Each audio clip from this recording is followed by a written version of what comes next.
American Academy of Pediatrics actually recommends that children 0 to 18 months should not be exposed to screen at all. They also recommend that children 2 to 5 years should only be exposed to screen for 1 hour. Do you know that research has actually discovered that the centers of the brain that are activated when you are engaged looking at screen is the same center that is activated when a person takes hard drugs? What is bad about screen time is inappropriate exposure of children certain age for a particular time to certain content on screen. People would use screen to help children stay on a particular task, but it doesn't help. Screen is an illusion, it's a fake world.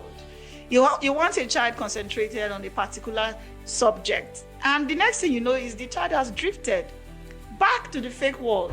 It has been discovered by scientists that children can actually become autistic by spending excessive time on screen.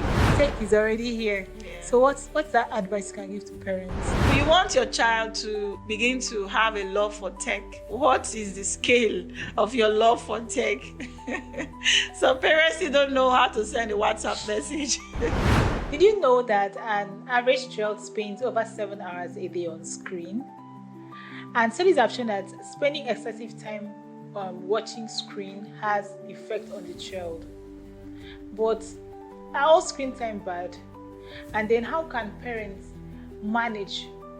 create healthy boundaries to the screen time of their children?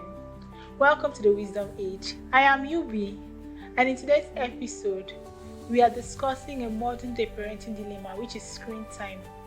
And our main topic for discussion today is parenting the digital age, setting healthy screen time boundaries. And we have in the house today Dr. Mrs. Grace Wodu.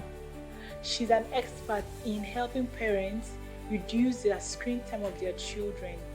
And we have so many mind-blowing points we are going to discuss today. So we are super excited to have you with us today. Thank you. You're welcome, ma. Thank you. So, ma, talking about parenting in the digital age, how has technology helped compared to the past generations? How has it helped with parenting? Okay, I want to first of all thank you so much for having me on this show. You're welcome, ma. Technology has made parenting more convenient and more complex. Look at, for example, access to information. Yes. In time past, parents had to rely on family, friends, and other dependents to get more information about parenting.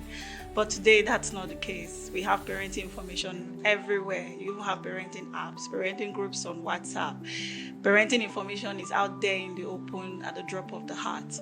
So that is thanks to technology. You also have digital education, entertainment. I remember growing up as a child, TV actually came up at a particular time. You'll be waiting for TV to come on. That's true. And then you are forced to go to bed at a particular time because they thank you for coming and they switch off TV.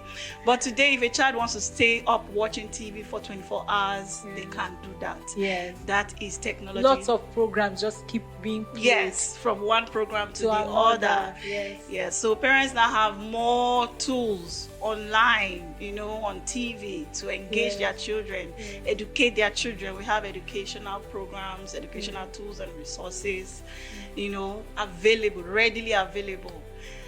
It's amazing. Technology has been amazing for parenting. It has. Technology has really, really helped. Now we just have even the YouTube. Some kids can just go through programs there. So I want to throw more light on what screen time is really all about. What is screen time? When we talk about screen time, what do we refer to as screen time? All right. Screen time is time spent on gadgets that have screen. Yes.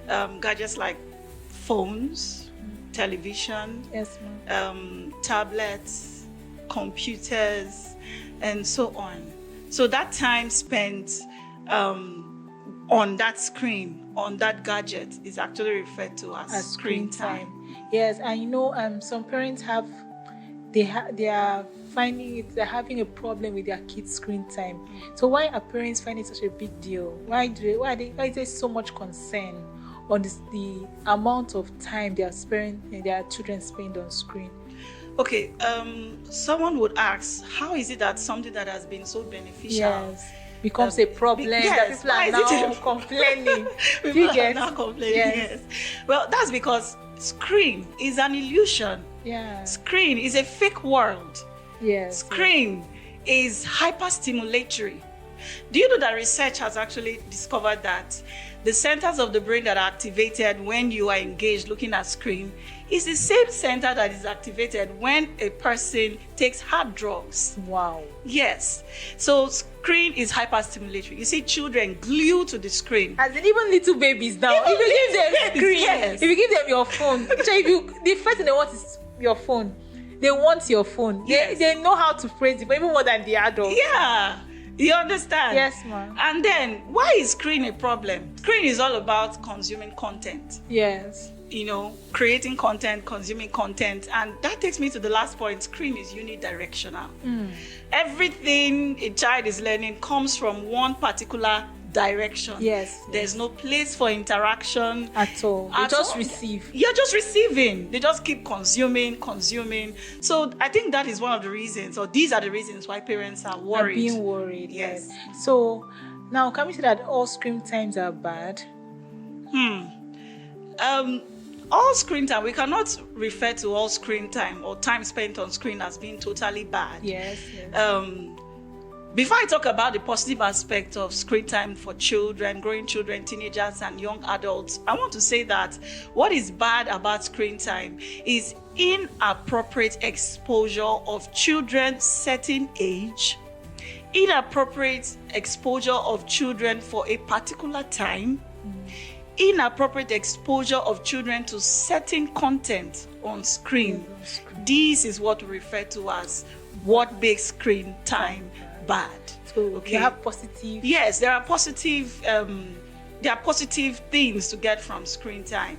For example, children have educational resources that makes personalized learning possible. Yes. In schools now, some schools have, during the COVID time, they would communicate with their children, with their students through the system, through the laptop. They had classes that they held online. So actually that could be one of the positive parts. Yes. Yeah, children can learn at their own pace. Yes. You know, worrying over a particular lecturer who doesn't do justice to a cause is a thing of the past. Children can now refer to YouTube videos, to watch lectures for better understanding of certain topics. Then there's getting better at certain skills. Cooking, we have cooking videos online. You can acquire new skills online. There's virtually everything you need online. Wow. So screen is not totally bad. It has positive Yes, parts. It has positive effects too. Okay, so what are some of the negative effects of screen time on children? All right. So there's been a lot of call for reduction in screen time. Yes. Exposure of children certain age. Yes. For example, the American Academy of Pediatrics actually recommends that children 0 to 18 months should not be exposed to screen at all. Are you serious? Yes. And so parents are not, they are not aware. No, many parents are not aware. And it will also shock you to know that they also recommend that children 2 to 5 years should only be exposed to screen for 1 hour. Wow. Well, some stay in front, they are glued to the TV set. Hours. From morning to watch different types of cartoon programs. So, why is it that there is an increased call for reduction in screen time? In fact, I got to know that the Swedish government is removing screens from their classrooms. So, we are copying them and they are making changes to how children learn. Yeah, so why? This is because screen can lead to, or excessive screen time can lead to what we call digital addiction. Wow. You find out today that a lot of people, not just children alone, are so addicted to their screen. You can't do without the screen. You can't do without your phone. It's the first thing you reach out to in the morning. And you may not realize it, but you are slowly getting addicted to it. And it could result to a lot of problems. Definitely. a lot of Some problems. people don't even know how to communicate anymore, like face-to-face communication. Yes, you get. Because they have been so used to the phone. They don't know how to talk, how to hold a Yes. good conversation Yes. with somebody. That's true. People are in social circles, Yes. exchanging ideas on topics, and the other person is busy on his phone. You know, we do say social media has helped us get closer, but let's take a look at it. Has it really helped us get closer? Yeah. You know, has it really helped us get closer? So why is digital addiction a problem? It takes us to the next point. Children who are addicted to screen have problem with attention and focus. People would use screen to help children stay on a particular task, but it doesn't help.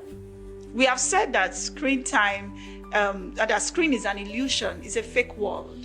You want a child concentrated on a particular subject, and the next thing you know is the child has drifted back to the fake world, you know, and you're trying to get them back to focus and concentrate. Because that fake was more like their own reality. Yes, it's now their new reality. Yes, Thank you. yes. So They are so used to that world.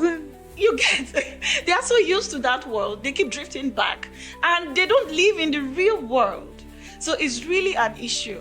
There's now a term called digital autism.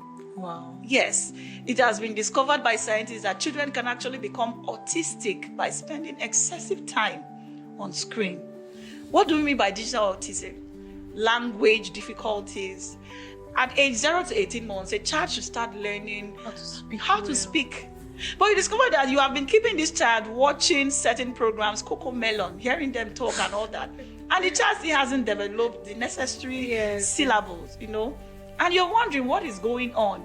That's because you have kept this child in a unidirectional system. Yes. He's not getting the much interaction that he needs. Children that age actually need interaction to develop the skills they need for life, the skills they need for life generally. Yes. Okay, so but when we spend time keeping them in front of screen, they don't get to develop the way they ought to. There is also what we call developmental delays. Children are supposed to develop in all ramifications, most of them through play. Yes. That play is very important. Very important. But we take that away from them and we keep them in front of screen because we don't want them to disturb. We don't want them to disturb our time and all that. Because when they play, they become creative even in their play. Yes. That's it. They become creative. They learn so many things they won't get to learn from you as an adult. Then, of course, social skills. As they play with one another, they develop social skills. As they fight, they take the story, you teach them patience, you teach them how to share. They won't learn all of that from the screen. So we see that we do them a lot of harm than good when we keep them in front of screen.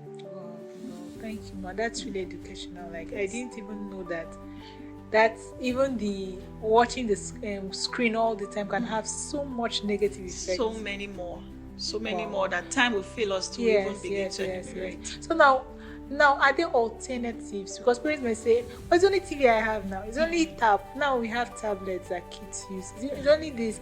Are there alternatives that children can use to be able to reduce their screen time? Are there alternatives? Yes, there are so many alternatives. Okay. In fact, coincidentally, I have an ebook on 100 plus alternatives. That's a whole lot of alternatives. Yes. 100 plus alternatives that you don't even need to break the bank for. They are all around us. Yes. Yeah. So alternatives to screen, I'll start by saying tools and resources.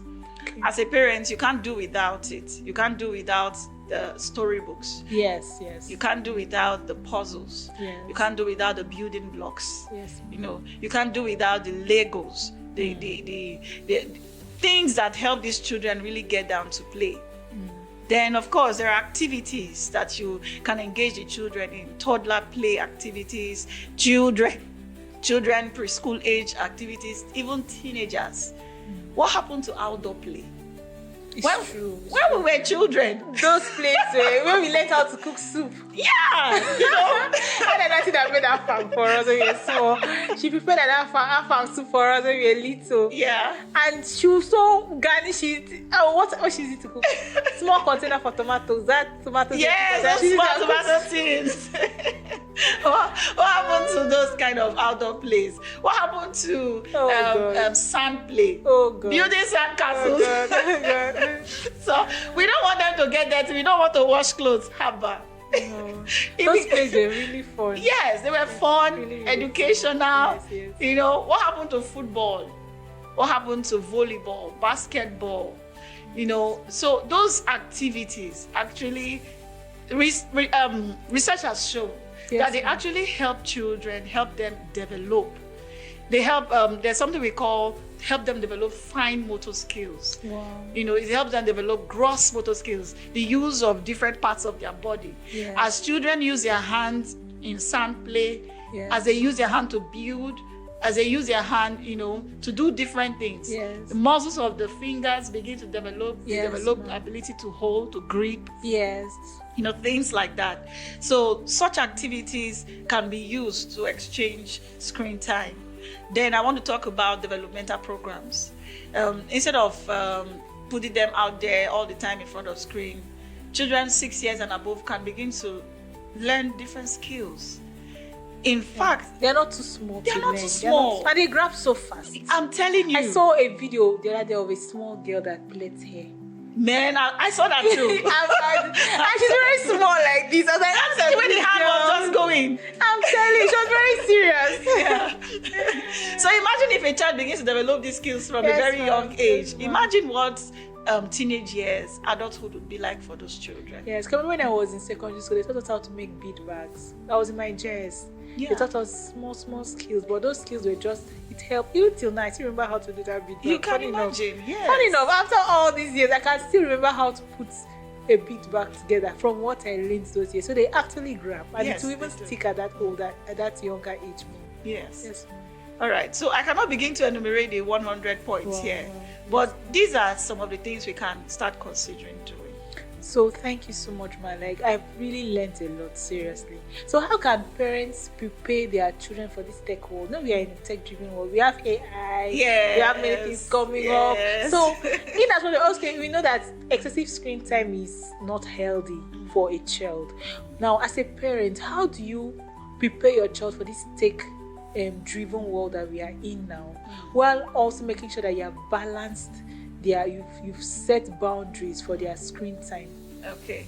Well, of course, it's completely true that the workspace of the future will be tech-driven. I'm telling you, we have robots now Yes. that are even they are trying to replace some things that humans That's used what to usually do. Yes. do. Yes. Yes. So it will be a shame to say, oh, forget screen, forget tech.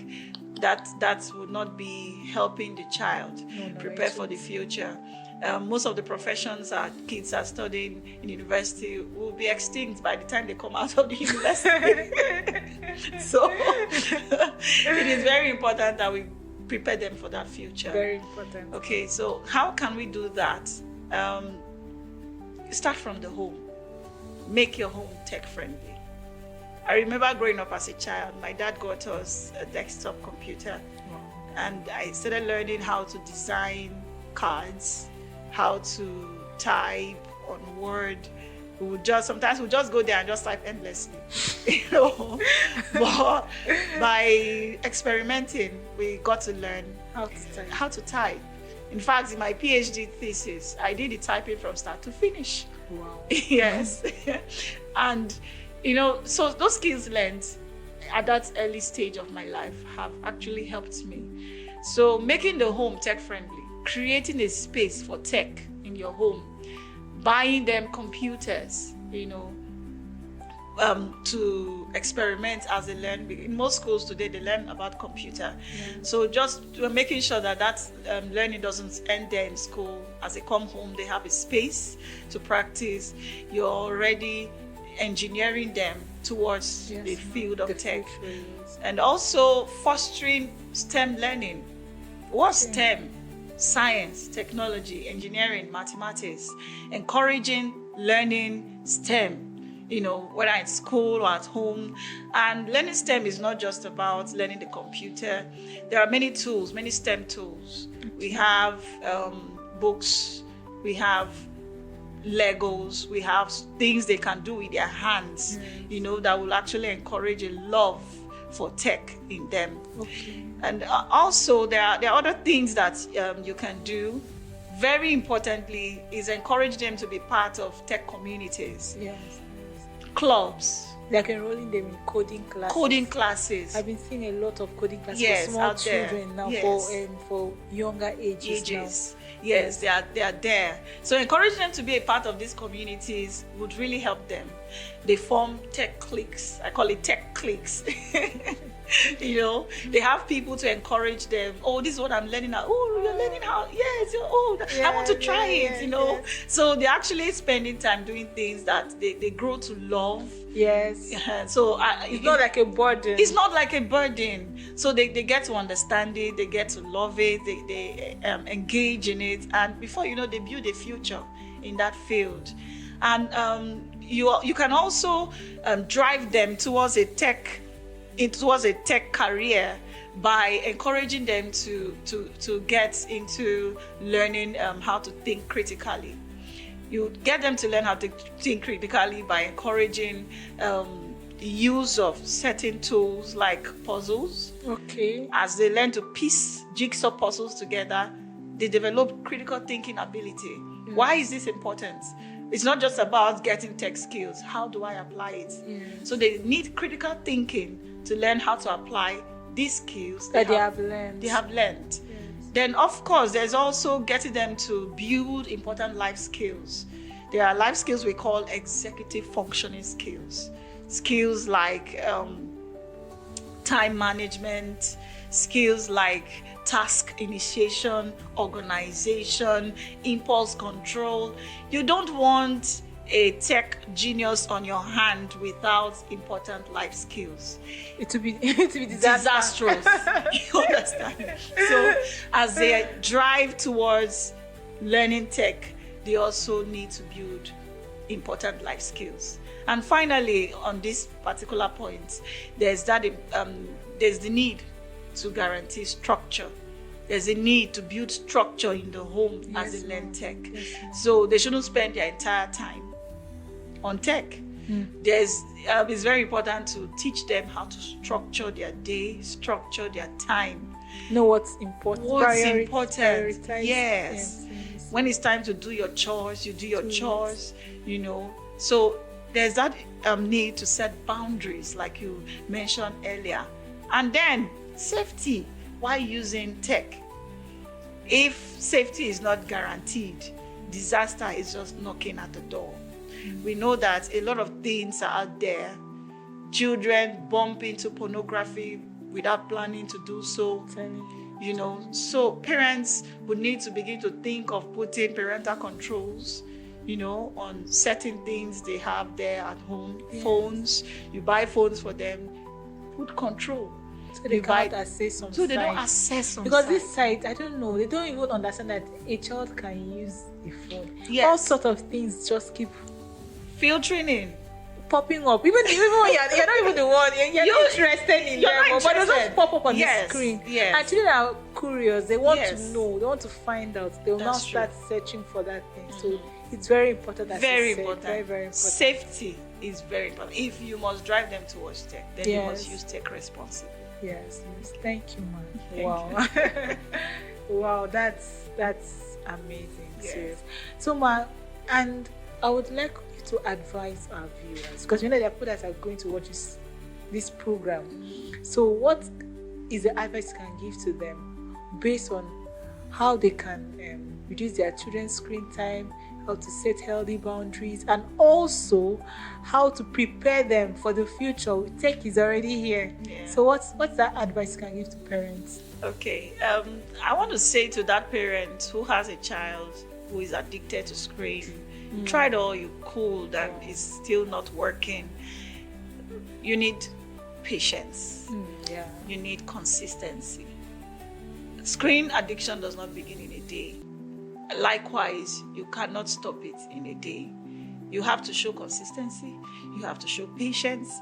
And I would also like to say that you also need to begin to consider replacing certain screen time, exchange screen time with healthy alternatives. Yes. We have already mentioned a few of them. Yes. So have them handy.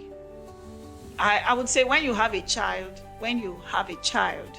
and you begin to plan for the growth and development of the child's engagement, the child's play, the child's entertainment, the child's education at home, because education does not only take place in school.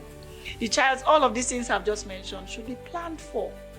So tools, resources will need to be put in place for the child's entertainment, engagement, education. And then be an example. You want a child to reduce screen time? How responsible are you with screen? Are you that parent that spend hours on your phone? Your child is telling you about your day and you are still busy typing something. Your child is telling you about the troubles faced in school and you are still busy on your phone, on your laptop.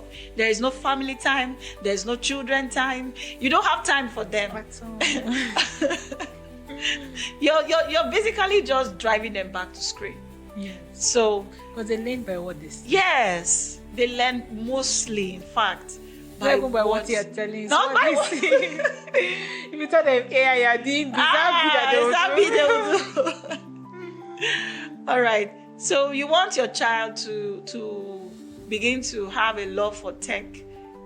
What is the scale of your love for tech? Some parents still don't know how to send a WhatsApp message. All right. So my advice and the final point is be an example. Yes. Thank you, Mom. Thank you. That reminds me of our parents. Yes. Some of them are not tech savvy. Yes. As well. I would like to wrap up by quoting this particular scripture. Proverbs 29:15 says, the rod and reproof brings wisdom to a child, but a child left to himself brings his mother to shame. Wow. So giving children access to your phone, leaving them alone to screen. Some people would just give me the phone. Just take it and go. Just take it and leave me alone. Or some people would pay for GoTV subscription, go to the markets, pay for DSTV subscription, just leave them to watch endlessly. You are not rebuking, you are not keeping tabs, you're just going to bring shame on yourself at the end of the day. Because they are going to practice what they plan. Yes. And they must surely practice They will. So that's a wrap on today's episode on the Wisdom Age. So if you like this discussion, do well to like, subscribe, share it to your friends and families so they can also come and listen. They should also listen and learn from it. So thank you till we meet in the next episode.